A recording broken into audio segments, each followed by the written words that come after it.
अस्सलाम वालेकुम। प्रोग्राम सहाफ़ी में मतीउल्लाह जान। इलेक्शन 8 फरवरी को जो होने जा रहे हैं उसके लिए एक अहम तरीन मरहला तय हो चुका है और वो है कागजात नामजदगी का। 24 दिसंबर आखिरी तारीख थी। इलेक्शन कमीशन की तरफ से हतमी आदाद-ओ-शुमार जारी कर दिए गए हैं कि पूरे मुल्क में कौमी असम्बली और सूबाई असम्बलियों के लिए कितने कागजात नामजदगी जो हैं वो वसूल किए गए।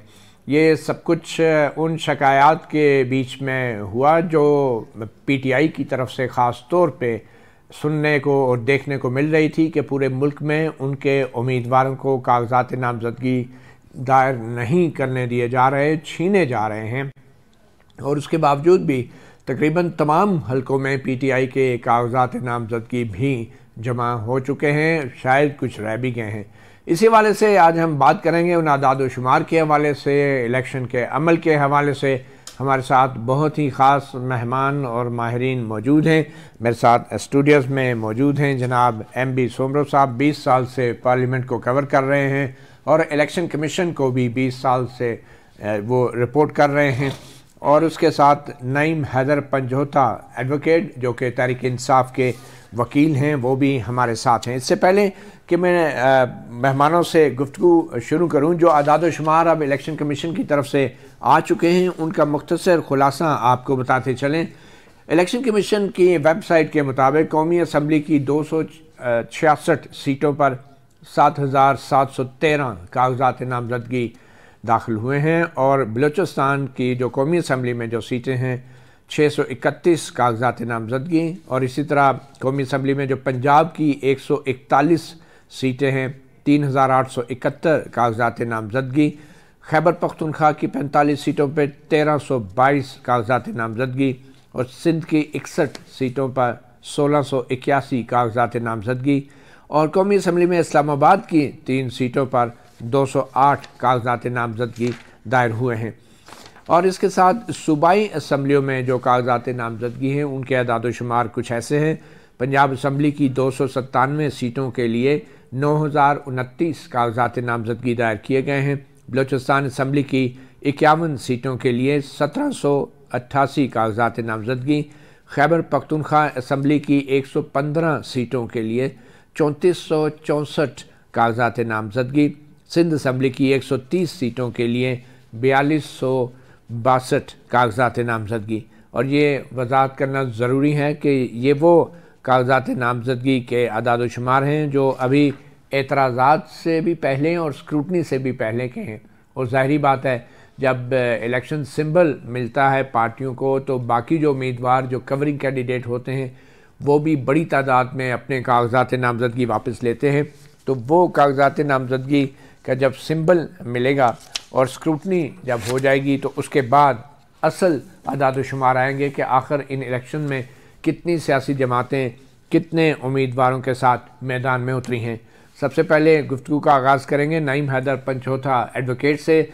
नईम हैदर पंजोता साहब, पीटीआई की तरफ से जो शिकायत थी वो बज़ाहिर तो अब दूर हो गई।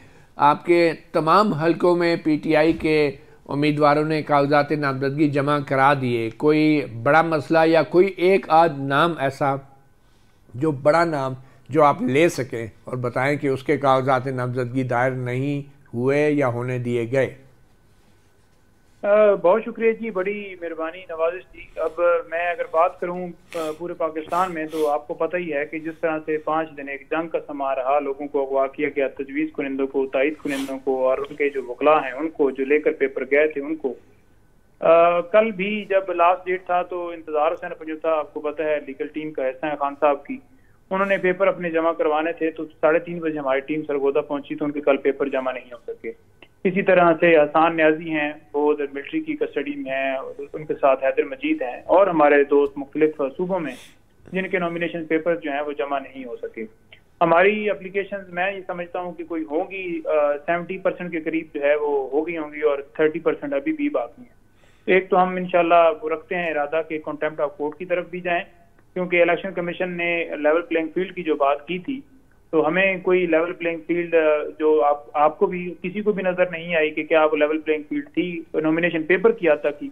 जब सुप्रीम कोर्ट ने वाज़ेह कहा कि इनको लेवल प्लेइंग फील्ड जो है पीटीआई को क्यों नहीं हासिल, और 3 बजे का टाइम दिया और मरासले भी जारी किए। उन मरासलों के बावजूद कोई असर नहीं हुआ, क्योंकि मरासले जिनको जारी किए गए वही एमपीयू के तहत लोगों को उठा रहे हैं, वही एमपीयू के तहत लोगों को अगवा करवा रहे हैं और लोगों को उठा के अगवा करके उनके घरों में छापे मार के जलसों के अंदर पानी छोड़ के। तो वो उनका एक किरदार जो है आपके सामने है, वो रहा है और चलता रहा। इसी वजह से हम कह रहे थे कि आर ओ जो है, DRO जो है, वो जुडिशरी से होने चाहिए। ये जो इंतजामिया से लेने का सबसे बड़ा नुकसान यही था कि जो आज देखने पड़ रहा है। और आज इलेक्शन भी पंजोथा साहब कोई सियासतदान वकीलों के अलावा, ऑब्वियसली वकीलों ने बड़ी तादाद में अब की बार PTI के बिहाफ पे कागजात नामजदगी दिए हैं, कोई सियासतदान बड़ा अहम जो रह गया हो, जो इन हालात की वजह से कागजात नामजदगी जिसके दायर नहीं हुए, कोई बड़ा नाम बता सकते हैं सियासतदान का जो PTI से जिसका ताल्लुक हो?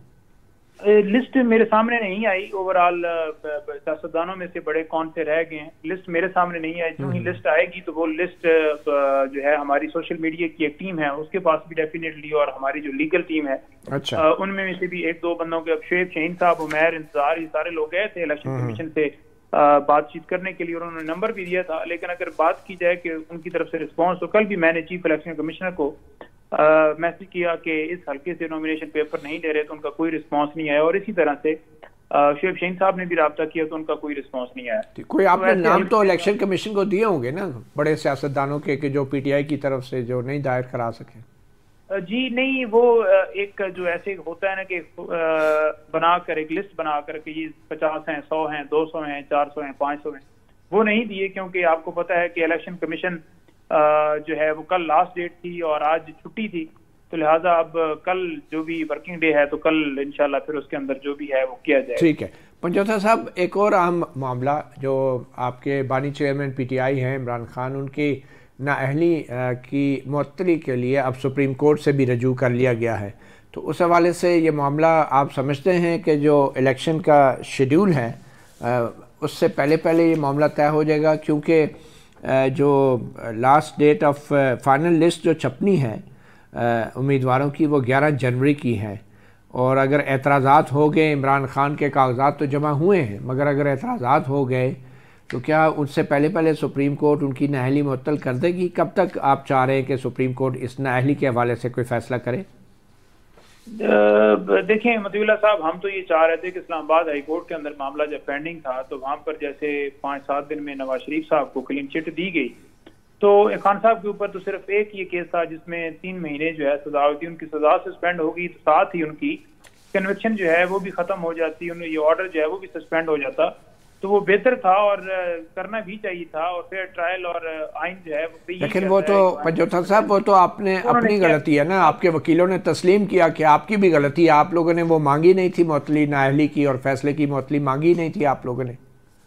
देखिए, फैसले की मुअत्तली ना मांगी हो वो जरूरी नहीं है कि अगर आपसे मिस हो गई हो या आपने मांगी ना हो तो दरमियान समात कभी कोई ऐसी बात आए जो कि वो अदालत समझे तो वो प्रेयर के अंदर शामिल भी ना हो तो वो रिलीफ दे दिया जाता है, जो कि आइन का तकाजा या कानूनी तौर पर किसी का भी हक जो है वो छीना नहीं जा सकता। और अगर दूसरी बात की जाए तो उसके अंदर अगर हमने प्रेयर नहीं दी और उन्होंने ऑर्डर हमारा सस्पेंड करने के हवाले से जो हमारी दरखास्त थी वो भी खारिज कर दी, लेकिन जो कन्विक्शन के हवाले से अपील है वो तो फिक्स की जाए। अगर वो ही फिक्स कर ली जाती है आज से महीने नहीं, आपने इस्लामाबाद हाई कोर्ट में कन्विक्शन के खिलाफ जो अपील दायर कर रखी है उसकी जल्द समाअत के लिए कोई दरख्वास्त दी आपने? और कितना अरसा हो गया इस्लामाबाद हाई कोर्ट में? कोई एक दरख्वास्त आपने डाली हो कि इस पर जल्द फैसला कर दे मेरिट पे एक ही दफा? देखिए, दरखास्तों की अगर बात की जाए ना अर्ली हियरिंग के हवाले से, तो मेरा ख्याल में कोई 100 के करीब बन की होंगी, जिनमें नहीं, तोशा खाना की मैं बात करूं जिसमें नाअहली हुई है, इसमें आपने कितने माह से पेंडिंग है ये मामला इमरान खान की नाअहली का इस्लामाबाद हाई कोर्ट में, और कितनी दरख्वास्तें आपने दी हैं जल्द से जल्द? 5 अगस्त को खान साहब को सजा हुई थी और उसके बाद जो है अदालत के अंदर मामला जो है ये टेकअप जब हुआ तो उसके अंदर आपने देखा कि 25 दिन के बाद जो है इमरान खान साहब की सजा जो है सस्पेंड हुई। लेकिन अगर अदालत समझती तो उस 25 दिन से पहले ही तोशा खाना की अपील फिक्स करके खुद, अब देखें दरखास्त एक आई है रिकॉर्ड के ऊपर, आपने कोई नहीं जमा कराई जल्द समाअत के लिए? 4 महीने तो हो गए, 5 महीने नहीं जल्द समाअत तो मेरिट पे फैसला ले लेते हैं बजाय इसके कि सुप्रीम कोर्ट में आप एक नाअहली की मुअत्तली कह रहे हैं। आपको तो चाहिए था पूरा फैसला, आप उस पर फैसला लेते। मतीउल्लाह साहब, मैं वही गुजारिश कर रहा हूँ कि अगर एक मामला अदालत के सामने जाता है और वहाँ पर नवाज शरीफ साहब को पेश किया जाता है और उनको बगैर किसी अर्ली हेयरिंग के, बगैर कोई चीज किए उनको 5-7 दिन में रिलीफ दे दिया जाता है। तो उनके ऊपर तो एक केस था, हमने अर्ली हेयरिंग की भी एप्लीकेशन जरूर रिकॉर्ड के ऊपर मैं वो चेक भी कर लेता हूँ, आपके साथ शेयर भी करूंगा। लेकिन बात यह है कि यहाँ पर अदालत जो बैठी होती है उसका काम होता है इंसाफ देना, और इंसाफ का यही तकाजा होता है कि जो भी शख्स आपके पास आता है तो उसे फिलफौर इंसाफ दिया जाए, उसके अंदर डिले ना किया जाए। इंसाफ के अंदर डिले करना वो इंसाफ से सीधा सीधा इनकार करने की। अच्छा, आप ये बताएं कि बल्ले के निशान का क्या बनेगा? ये 13 जनवरी डेडलाइन है इलेक्शन सिंबल की अलॉटमेंट की, इलेक्शन शेड्यूल के मुताबिक। तो ये बल्ले के निशान के हवाले से भी आप सुप्रीम कोर्ट में गए हुए हैं, तो आपकी क्या तवक्कुआत हैं? कब तक आपको फैसला चाहिए? देखिए, बल्ले के हवाले से जो तवक्कुआत हैं, पाकिस्तान तहरीक इंसाफ के हवाले से मशावरत भी जारी है, लीगल टीम की भी, और उसमें ज्यादा चांसेस यही हैं कि हम पेशावर हाई कोर्ट के अंदर ही जाएंगे।